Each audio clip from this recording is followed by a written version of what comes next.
Ողջույն սիրելի հայրենագիտներ, Արմենիա, Ուրարտու, Արարատ, Հայաստան, փորձենք բարձրել նույն երկրի տարբեր անվանումներն են թե ոչ։ Այս հարցը բարձրելու համար բավական քանակով հնադարյան վկայություններ են պահպանվել, որոնք համոզիչ կերպով պատասխանում են հարցին։ Հին ժամանակներում, երբ պարսիկները Հայաստան անվանում էին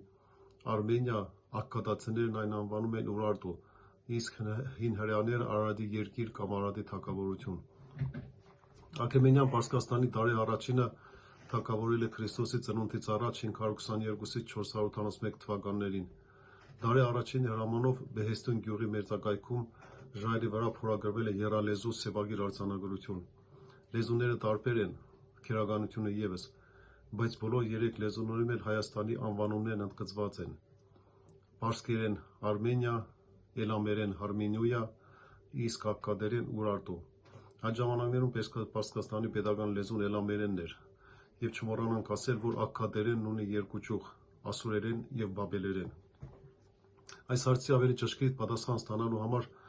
դիմենք Աստվածաշնչի օգնությանը։ Հին կտակարան Երեմիայի մարգարեություն 51-27։ Երեմիայի մարգարեությունը գրվել է Քրիստոսի ծնունդից առաջ 7-ից 6-րդ դարերում և այստեղ Հայաստանը կոչվում է Արարատի թագավորություն։ Ահա տեքստը. «Դրոշակ բարձրացրեք ազգերի միջև, նրա դեմ դուրս եկեք Արարատի, Մինի և Ասկանազի թագավորություններին»։ Նրա դեմ ասելով ի նկատի ունի Ասորեստանի դեմ։ Ասենք, որ 613 թվականին նվաճեցին Ասորեստանի մայրաքաղաք Նինվեն, ասորական պետությունը կործանվեց և այլևս չվերականգնվեց։ Աստվածաշնչային հաջորդ հղումը դա թագավորների 4-րդ գիրքն է, 1936-37։ Թագավորների գիրքը գրվել է Քրիստոսի ծնունդից առաջ 7-րդ դարում, և այստեղ Հայաստանը կոչվում է Արարատի երկիր։ Տեքստը. «Երբ նա Սենեքերիմ թագավորը երկրպագում էր իր աստծուն Նեսրակի տանը, նրա երկու որդիները Ադրամելիքն ու Սարասարը նրան սրով սպանեցին և իրենք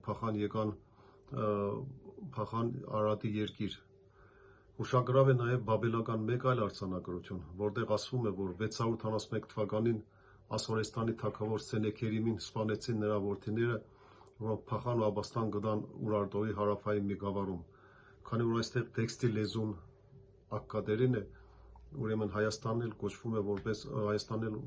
է Ուրարտու։ Մովսես Խորենացին իր Հայոց պատմության մեջ նույն դեպքի մասին գրում է այսպես. «Սենեքերիմն էր Ասորեստանի թագավորը, երբ Երուսաղեմը պաշարեց հրեաների առաջնորդ Եզեքիայի օրոք, որին և սպանեցին նրա երկու որդիները ու փախան եկան մեզ մոտ»։ Բնականաբար Խորենացու մեզ մոտը դա Հայաստանն է։ Եվ վերջապես այս դեպքը իր յուրովի արտացոլումն է գտել Սասնաձրեր ջութազնավեպում, որտեղ Սարասարն ու Բաղդասարը սպանում են Բաղդադի խալիֆին և փախչում գալիս են Հայաստան Սասուն։ Նինվեն դարձել է Բաղդադ, թագավորը խալիֆ, իսկ Ադրամելիքը Բաղդասար, հանգավորվելով Սանասարի հետ։ Հարգելի բարեկամներ, այս միևնույն դեպքի 4 տարբեր հիշատակությունները ապացուցում են, որ Արարատը, Հայաստանը, Արմենիան դա փոքր-ինչ վերափոխված նույն երկրի տարբեր անվանումներն են։ Ահա և շատ պարզ ու համոզիչ պատասխան առեղծվածային Ուրարտուի կողմնակիցներին, ովքեր պնդում են, որ Ուրարտուն դա Հայաստանը չէ։ Այսօր այսքան, հարգելիներս, ցտեսություն։